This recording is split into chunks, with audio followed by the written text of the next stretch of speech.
بعد از انتقال رونالدو به النصر، هواداران الهلال کمپینی رو برگزار کردن و توی این کمپین از مدیران تیمشون خواستن هر طور که شده مسی رو به الهلال بیارن.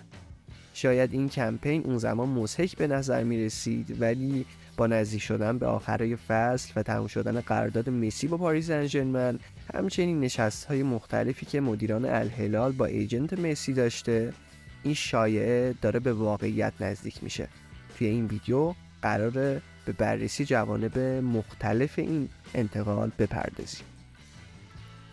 روزنامه مارکا مدعی شد که سران دولت عربستان خوشبین هستند که لیونل مسی راهی الهلال میشه. در شرایطی که هنوز وضعیت لیونل مسی برای فصل بعد نامشخصه، روزنامه مارکا مدعی شده که مدیران ورزشی و سیاسی عربستان به جذب فوق ستاره آرژانتینی امیدوارند و گذر زمان هم روز به روز این امیدها رو به حضور کاپیتان آرژانتین در خاورمیانه افزایش داده.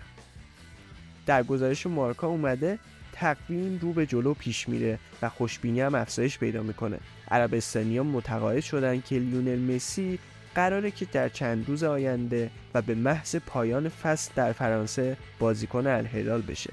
این پیشنهاد از هفته‌های اول ژانویه روی میز بوده و با توجه به پاسخ مثبت بازیکن آرژانتینی، امیدواری رهبران سیاسی و ورزشی این کشور عربی افزایش یافته. اونا هیچ تردیدی درباره حضور مسی در الهلال ندارن، همونطور که در مورد کریستیانو رونالدو و حضورش در النصر هیچ شکی نداشتن. دولت عربستان میخواست دوئل مسی رونالدو رو تکرار کنه و طبق اخباری که از ریاض منتشر شده این آرزو بسیار نزدیک به واقعیت به نظر میرسه.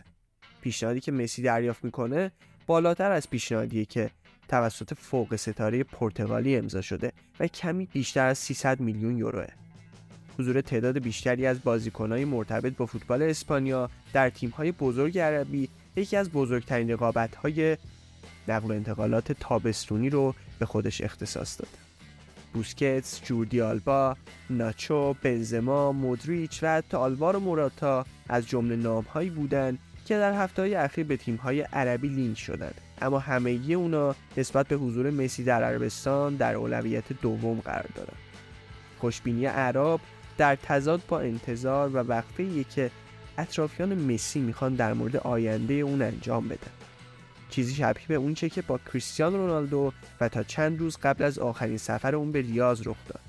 علاوه بر این، بارسلونا همچنان به عملیات بررسی و آنالیز صورت‌های مالی و اقتصادی برای دریافت تاییدیه لالیگا ادامه میده. زمان در حرکت و این به نفع بارسا نیست.